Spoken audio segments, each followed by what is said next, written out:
Studying is boring, right? Every time you have to open up a textbook or tackle a homework assignment, a million things go through your mind that would be more fun to do, like skydiving or watching paint dry, or typing a YouTube comment about how the fact that I'm holding a fidget spinner right now makes you want to puke. Yeah, I can see you warming up your fingers, Derek. Of course, studying is something that you just sometimes have to do, which leads to the obvious question, if you have to do it, is there at least a way to make it more fun, or at least less boring? Well, that's what I want to talk about today. I'm gonna get this out here right up front. There is no way to make studying always fun. After all, part of the learning process is to have to sometimes go through challenging and difficult material, and that's not always going to be a walk in the park. But there are things you can do to make studying more fun more of the time, and that's what I want to talk about in this video. So let's dive right in. First and foremost, if you want to make studying fun, you need to get interested in your topic. All the way back in 1913, Francis Lockwood wrote in his book, The Freshman in His College, "In the long run, the secret of study resides in our ability to bathe our thought, our task, our lesson in the stream of interest."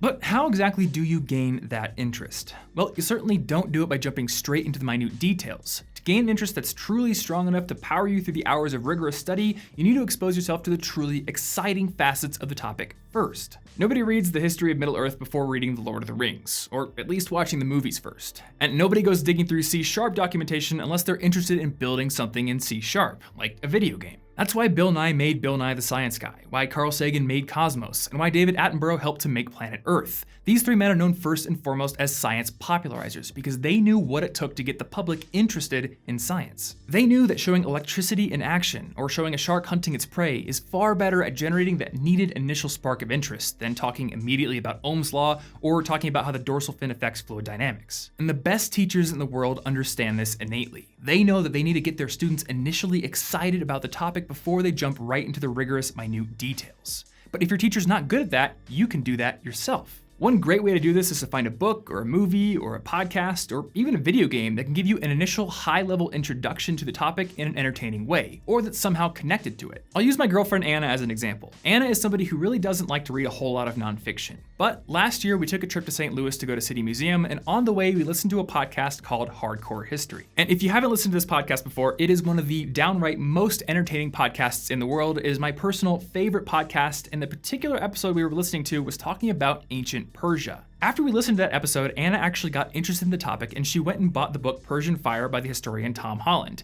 And this is a good book, but as you can see right here, it's a pretty thick history book, and it's not Anna's usual fare. But despite that, she finished the entire book because the podcast gave her that initial spark of interest. And I remember while she was reading it, she'd come up to me several times and say, "Hey, I remember when he talked about that in the podcast." So she was building an interest link.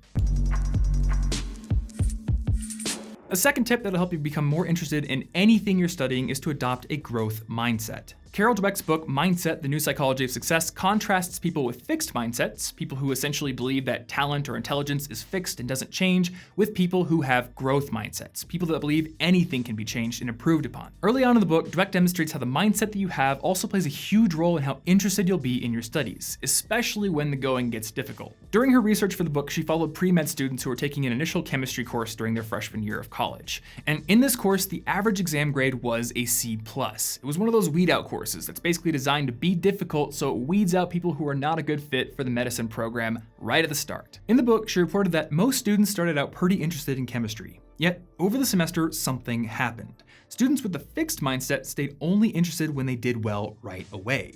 Those who found it difficult showed a big drop in their interest and enjoyment. If it wasn't a testimony to their intelligence, they couldn't enjoy it. In contrast, students with the growth mindset continued to show the same high level of interest even when they found the work very challenging. Challenge and interest went hand in hand. So try to reframe the way you think about your classes, not as tests or evaluations to show everyone how intelligent or unintelligent you are, but as continual learning opportunities. Opportunities to learn, grow, and yes, sometimes fail, but to come back and improve upon those failures and to win eventually. This is a global mindset. If you can do this, you're gonna find that your studies across any subject you tackle are gonna be more enjoyable and more interesting. Another great way to make studying more fun and interesting is to do it with a partner. But studying with a partner is a double-edged sword that can go wrong really easily. And I find that there are two main pitfalls that you fall into when you do this. First and foremost, if you study with the wrong partner, they're going to distract you and you're never gonna get any work done. And I've definitely been here. During my freshman year, I tried to study with the people in my dorm, and all we ended up doing was opening up Duke Nukem soundboards and wasting all of our time. But just as easily, you can find a partner who goes through the work so quickly and does so much of it that you end up glossing over the problems and the concepts and never end up really learning them yourself. So if you're gonna do this, you need to not only find a partner who is focused and stays on task the whole time, but who also ensures that you understand the problem solution and that they understand it as well before both of you move on.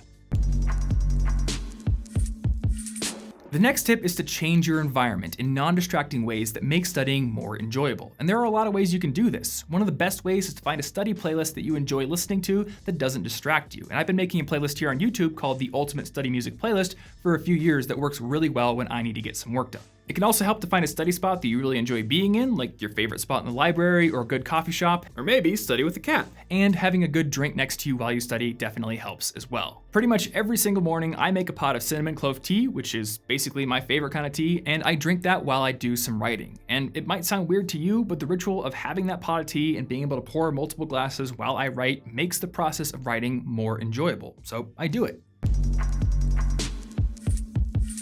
And that brings us to our final tip on the list. If you want to make studying more fun and more enjoyable, then create mini rewards that you'll get for doing that studying. See, your motivation to complete a task is defined partly by the reward you're going to get for doing it. And with studying, there's a pretty obvious main reward. You'll get a good grade, you'll graduate from college, and you won't have to live in a van down by the river.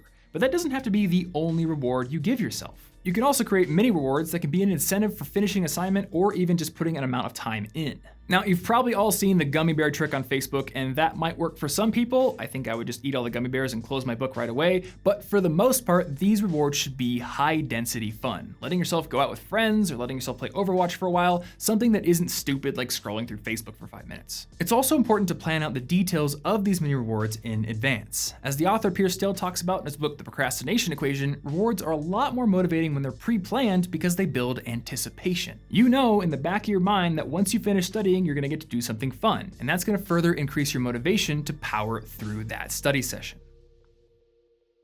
This video is made possible in part by Skillshare. Now, earlier I talked about how important it is to get interested in the things you're studying, and that's especially important for required classes you have to take.